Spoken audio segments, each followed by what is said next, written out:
How's it going, guys? Welcome back to the channel. It's me, Randy Hatata, broker for Xpand Realty, letting you know what's going on here in Las Vegas. And I have my morning coffee, as you can see here, and we're ready to rock and roll today. I'd like to start off with, today's Friday, and we had a very emotional Wednesday. Why, you might ask? Because Wednesday was 9/11. And the irony behind that is that here in Las Vegas, we got blanketed with a cloud of heavy fire smoke coming in from California, Arizona, and the states around us. If you haven't heard, there's a lot of wildfires going on.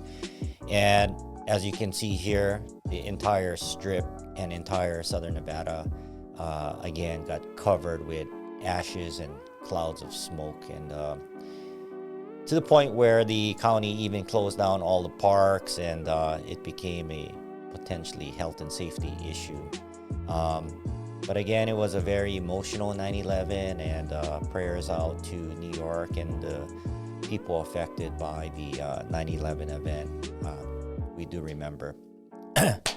That being said, today is a much brighter day, and the smoke is starting to reside. However, it really depends on the weather and the winds, because those fires are still being dealt with. So, prayers to anyone affected by these fires, and thank you for our first responders and firefighters for doing your thing and keeping us safe. I'd like to start off today with a nice tip for our homeowners or future homeowners. And I'd like to remind you guys that the Southern Nevada Water Authority is offering a very large credit for turf conversion.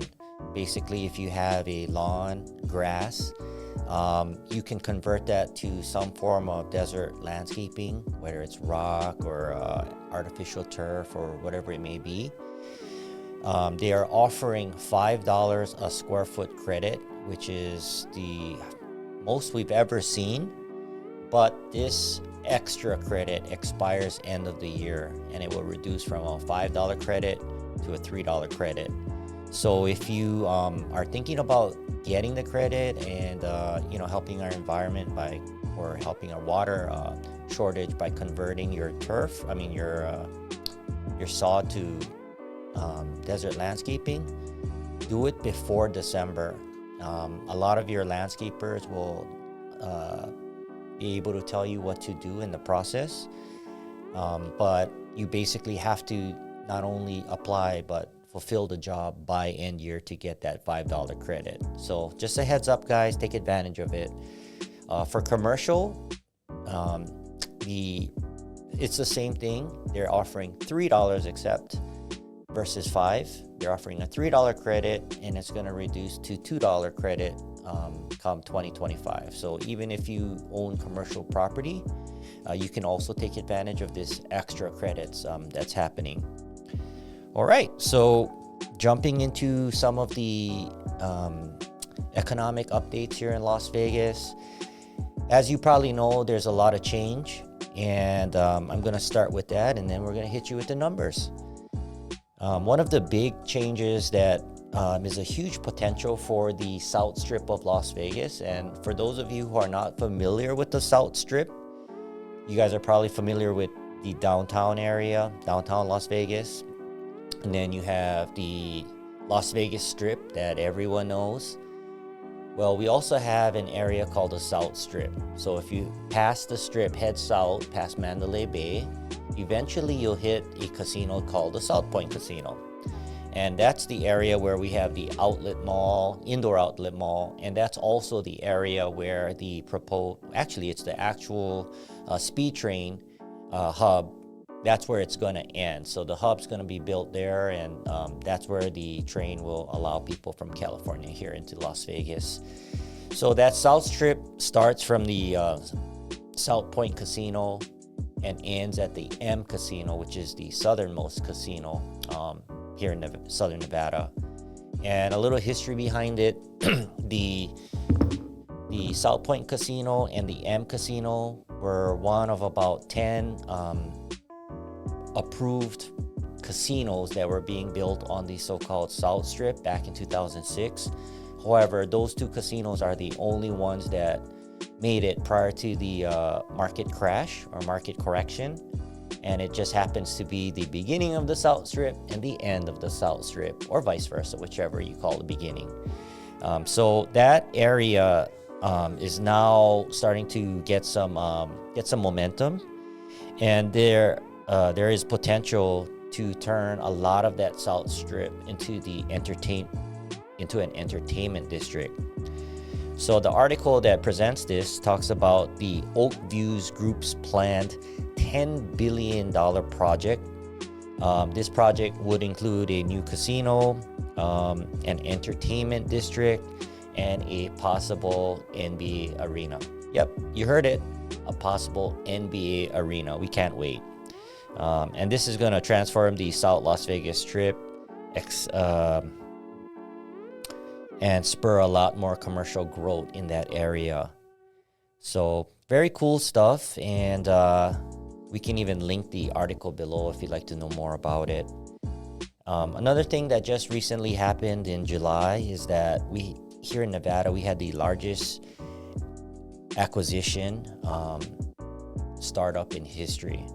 So the largest startup in Nevada's history made the headlines in the Wall Street Journal, the Las Vegas Review-Journal, and other news sources for a planned $500 billion acquisition of influential by French advertising bohemian Publicis Group.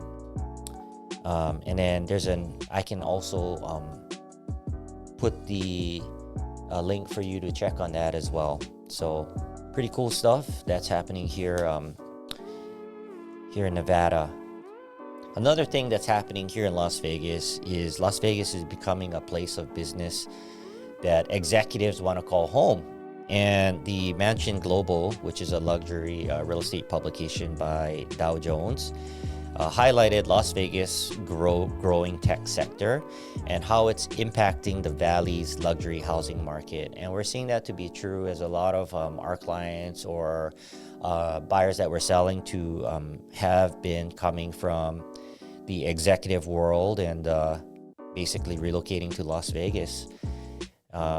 The Las Vegas president, Tina Quigley, the LVGA president, Tina Quigley, quoted in the article, nothing that a lot of times these companies coming from the coastal cities are looking for a more affordable quality of life and for business purposes at first, but then they get here and we hear, I had no idea. So they are loving Las Vegas, and this is a huge trend that's going on affecting our luxury real estate market. Another thing that's going on is our governor, Joe Lombardo, announced a new economic development organization, and this is happening in Henderson, and it originally broke ground in 2020 with the expected opening date of 2022. But based on delays of the pandemic, supply chain issues, increased construction costs, they're pushing this the opening of this development to 2026. So pretty exciting. That's coming in the near future. Something to know about. Something pretty cool is what's going on with our jobs here in Nevada. And one good stat is that Southern Nevada adds 41,000 jobs within the past year. 41,000 opportunities, you guys. So that's pretty cool. And another reason why a lot of people are relocating here to Las Vegas. Job opportunity, really. And it's continuing to climb based on new projects that's happening. Of course, as stated before, we have over $20 billion in projects. And with every project, it takes people to run these projects. So a lot of opportunity out there, guys. If you're tuning in from out of state or out of country, you might want to check into that, because there might be some opportunity for you. And there's tons of articles about that the word is out and Las Vegas is a great place to work, live, and play. Before it was more for financial reasons. Now we have top publications like the Wall Street Journal, Los Angeles Times, Business Insider, talking about how Las Vegas is a great option for living and doing business. So kind of a win-win there. And another reason why a lot of people are relocating to Las Vegas. And I'm sure you guys know, but a lot of the economics that I'm sharing with you is directly correlated with the real estate, commercial and residential. We are focused on residential, but that's why I'm sharing these articles with you, so you understand the overall big picture of what's going on with Las Vegas. Another big thing is that North Las Vegas is opening a very large gateway project that intends to bring medical resources to downtown. And here's the summary. The city of North Las Vegas is close to finishing up a 42,000 square foot state-of-the-art medical building called the North Las Vegas Gateway Project, located in the downtown area. The medical building, which is expected to open within the next month, is part of a larger gateway project, which is a 29-acre mixed-use commercial district that will also allow businesses and restaurants. So good, because we love the medical component of our state, and we could use more help there for sure. So that's all good stuff going on our local economy, and we'll jump right into the reason you're here for, which is probably real estate numbers, right? What is going on in August, which means we'll be going over and reviewing the July numbers. If you guys tuned into our last show here on YouTube, we talked about, we actually gave you an insider scoop of what we do here in the office, and we allowed you to engage one of our power meetings, which happened to be the June number market update meeting. And we went over what would happen this month. And our hypothesis came to tuition, and everything we talked about has been proved true. So that's the good thing, is that when you have the data and then you apply that with experience, we can make good educated decisions on what's going to happen in the future. So let's talk about now, which was yesterday's future, right? So units sold, and again, July numbers, is at 2,138 units sold. That's pretty consistent with the month before, so not too much change, just 7 properties less as far as closing. So again, not much to talk about there. That was expected. What we do want to talk about, though, is our median price point. And we had a decrease in our median price point by $3,000, and our median price point is now $477,000, where it was $480,000. I mean, $3,000 is not much of a change at all. However, the change went in the negative direction, which is something we're discussing and analyzing, right? Because this is our first price change in the downwards direction for many years. So again, we called it. We knew this was going to happen. And then after we go over the numbers, we're going to talk about why this happened, right? So that you guys understand where we are. And then if you're in the market or thinking about getting in the market, you can time things a lot better and a little bit, you can make decisions based on data, right? As far as new listings, we're up to 3,153 new listings. That's 191 new listings from the month prior. As far as median prices, this is a kind of strange number and a huge change, because our median price went up to $520,000, and that's up $20,000 from $500,000. And again, this is median list prices. So this is what sellers are asking on the market, right? And so I think sellers are pretty confident that they can get more, and they have again increased the ask price by $20,000. So based on this data and our understanding of all of these changes, I'll let you guys make your own conclusion on why this may be. As far as units available, we have 5,268 units available right now. and that is an increase of 634 units available. So in short, our inventory is going up. We have more properties for sale today. Probably means opportunities for buyers and some rethinking for sellers on your marketing advertising strategies.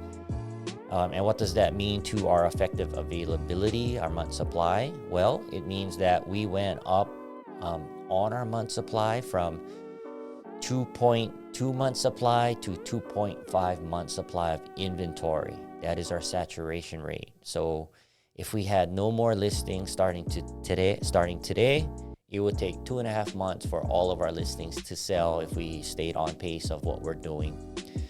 And it has been increasing since January.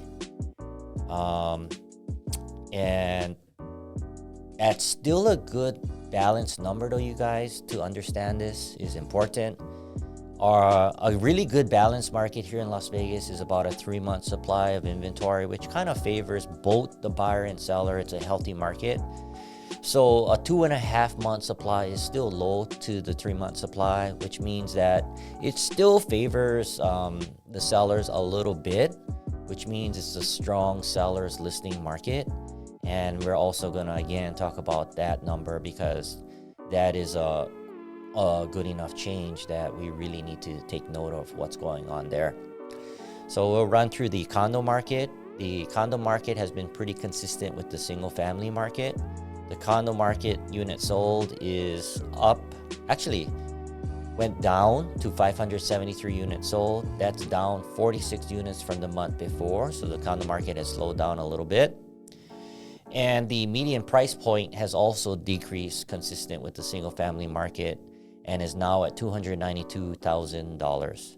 That's down $4,000 from the month before at $296,000. So prices again have not changed a ton, but it has adjusted in the downwards direction.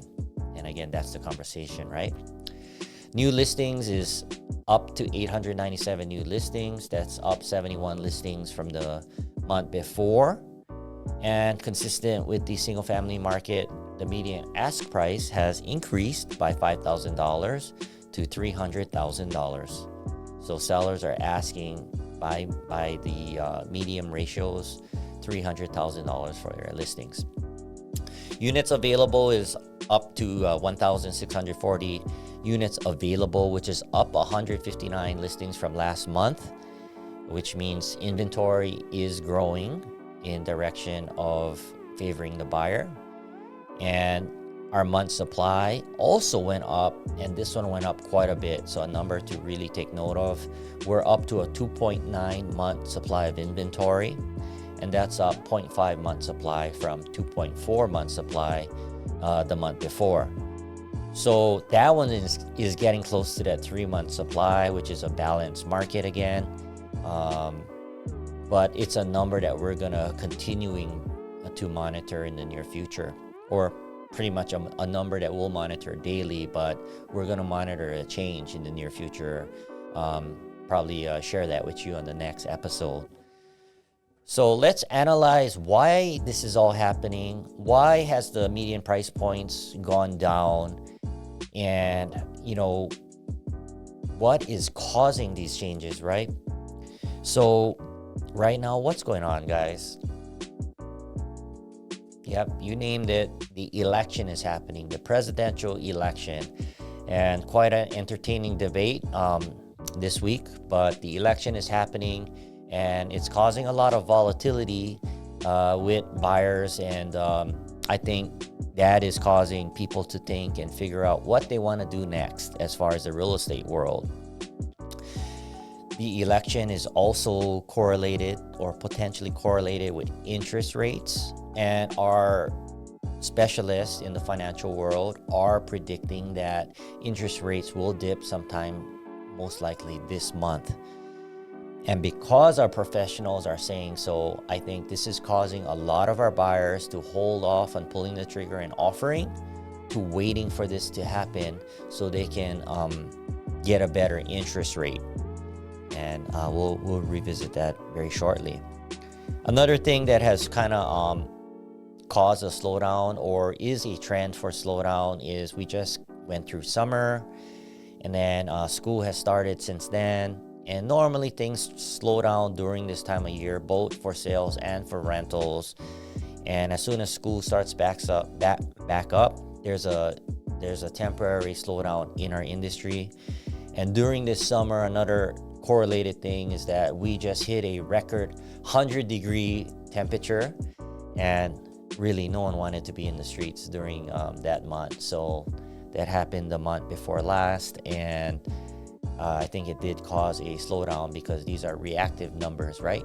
And just to inform you, if you didn't know, most of our transactions start with days on the market, and then once it goes into escrow, we normally expect about a 30-day close. So if things are on the market 2 weeks to 30 days, and then it takes a 30-day close, the numbers we're looking at is usually a 2-month lag or 60-day lag, right, from 2 months of when someone actually shopped and then offered. So these are all consequences to what happened the month before, right, or 2 months before the numbers are posted. Another huge thing that probably caused some decrease in our numbers is new construction, new builders. And the numbers we're sharing with you guys are shared through the multiple listing service. And these numbers are based on things that are listed on the multiple listing service. So understand that not all new builders market and post listings on the multiple listing service through realtors, but the ones who do are the ones that we're tracking based on the numbers that I'm sharing with you today. And let me give you a little hint on what new builders are doing and the pressures they're dealing with. New builders go by fiscal years, right? And the fiscal year ends in November. So builders are trying really hard to hit their quotas and trying to get their bonuses and look good for their corporate company. And they're basically giving a lot of incentives right now, right? They're slashing prices. They're offering more incentives than normal. Sometimes on the realtor end, they're offering a little bit more commission than normal or bonuses. And this will potentially go away very, very shortly. But right now, because they're doing all of this, it is adjusting our sales, right? And in the downwards direction. So it's another huge thing that is causing this hopefully temporary adjustment. And then the final thing that I'll share that is probably a cause for this adjustment is the commission changes that happened in August based on the NAR, National Association of Realtor lawsuit. So that's a big industry change, and the change is basically not allowing realtors to advertise forms of compensation, including commissions and referral fees. It's also allowing or requiring buyer agents to negotiate their commissions, and buyer agents now have to get a contract signed with the buyer, most likely called a buyer brokerage agreement. And that is basically an agreement between the buyer and buyer agent for compensation. Now, just understand, guys, that as a buyer agent myself, we always try to get the seller to pay that commission. And if that doesn't happen, this is where that buyer brokerage agreement comes in, where the buyer agrees to pay for that compensation. So, learn more from your buyer agent on what that means. But based on the confusion and huge change in the marketplace, this has also caused some volatility in our market. So let's summarize why we had some adjustments in July, right? Number one, and this is not in order, guys, but number one was the NAR settlement. Number two was the election that's going on, the presidential election. Number three is the potential decreasing of interest rates for buyers. Number four is just a cyclical period of summer and schooling. Number five is the hot 120-degree summer we just went through and people not wanting to hit the streets and view properties. I don't blame you guys. It was extremely hot, and it's cooling down.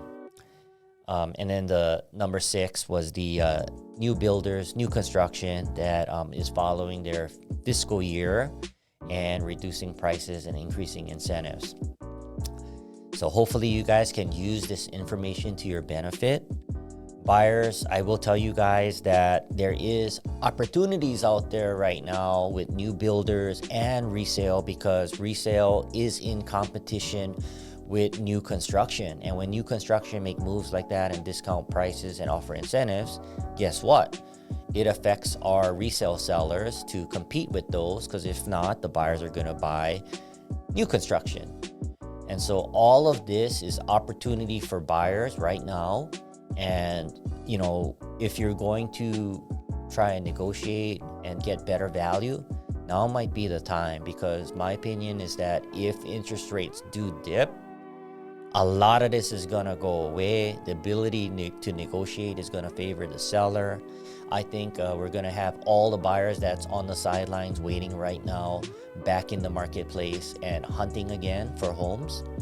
And I do believe that it will cause a lot of bidding wars, multiple offers, and we'll be back into that kind of competitive seller's market.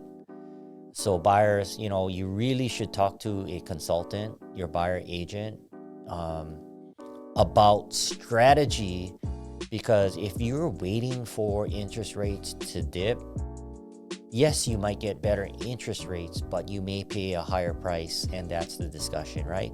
You'll also be competing with other buyers for homes that you may really love. So something to take in consideration, where right now there's a lot of room for negotiation and room to negotiate concessions. And just remember, buyers, a lot of the concessions that can be negotiated right now is not just price. It is, you know, help with closing costs, which average about 3% to a buyer should you use financing. For cash buyers, your closing cost is about 1.5%. You can always get the sellers to help you pay these out-of-pocket expenses, guys. And another really popular way to use concessions is towards your interest rate. And just a rule of thumb, every $10,000 for a $500,000 sale can buy your interest rate down 7/8 of a point, so almost a full percent. So if you're worried about interest rates and want to get a better price, there's ways you can lock in a better interest rate now and negotiate a better deal now, because maybe in the future you'll get the better interest rates again, but most likely that's a reactive thing, and you'll be following a lot of the buyers that's thinking the same thing, and you'll be competing with the rest of the buyer market. So that's the discussion, and a lot that you guys should be talking about. Sellers on the other side, it's the same discussion. Of course, you're talking about it from the seller end, and you're talking about strategy and what to do now, and whether to, you know, maybe make a reduction today, or potentially wait to interest rates to dip, and maybe you'll get your full value, if not more, right? So it's all about timing. This is real estate. Location, timing, right? And everything else kind of falls into place based on that. So the long story short is consult your realtors, guys, because this is where they're going to really add value. And an educated realtor with a lot of experience is really going to add value in a volatile time like now, especially with your timing, which means everything, right? I was just rereading the Robert Kiyosaki book, and, you know, he just reiterates that this is the Rich Dad Poor Dad book, that, you know, you as an investor, you really want to be contrarian. So contrarians, that means if you're a buyer, think about investing now and ways to get your interest rate down and get you better price points while you can negotiate heavily. Because if you wait for interest rates to potentially adjust, you're no longer contrarian. You're kind of following what everyone else is doing, and that's going to be a reactive decision. So, you know, take it for what it's worth. This is my opinion on what's happening, and all of you guys have different needs, different timings, different reasons. So don't take this general information and think it just applies to you directly, because what I am not talking about is your situation, which is most important. And with your situation, in conjunction with what's going on with the market, equals making good decisions on timing and the right amount, to sell or offer at, and everything else. But just remember, guys, it's about you, and then in correlation with the market equates to good strategy, right? So don't forget about you first. When you consult your realtor, make sure that the questions are being asked about your situation, because the market is just half the battle. That's pretty much what I got for you guys today. I'll give you a quick rundown on what's going on with the rental market. The median price point and below have been moving as we've always done. There has been a little slowdown during the summer, just like the single family residence. The number of units leased is at 2,152 units last month, and that's up from the prior period by about 200 more renters being placed into rental units. So that is going upwards, but I think the month after there will be a slight slowdown, just because of the unknowns of our market that we talked about, right? The average price of a rental right now is $2,247. That is actually down $50 from the month prior. So there is adjustments following our sales market as well in the downwards direction. Good for you renters though. Our median price of rentals is at $2,050 per month, and that's actually up from the prior period by a little bit, $50.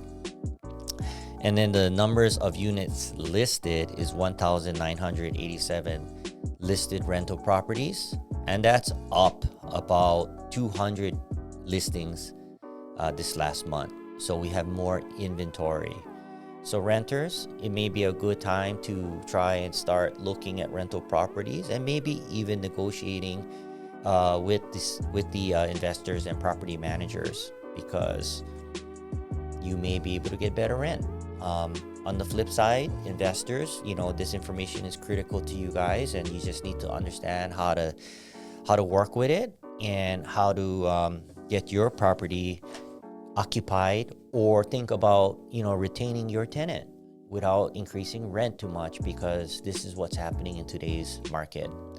So hopefully you guys could use all of this information, and hopefully this makes you a little bit more tuned in to our Las Vegas real estate environment and economy.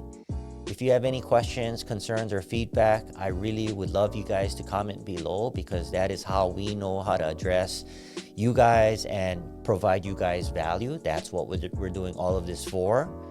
So please help me help you, right? Comment below, you guys. Give us ways we can improve. Give us topics that you guys want to know more about, and more to come. So you guys have a great day, and we'll see you on the next episode. Take care, you guys.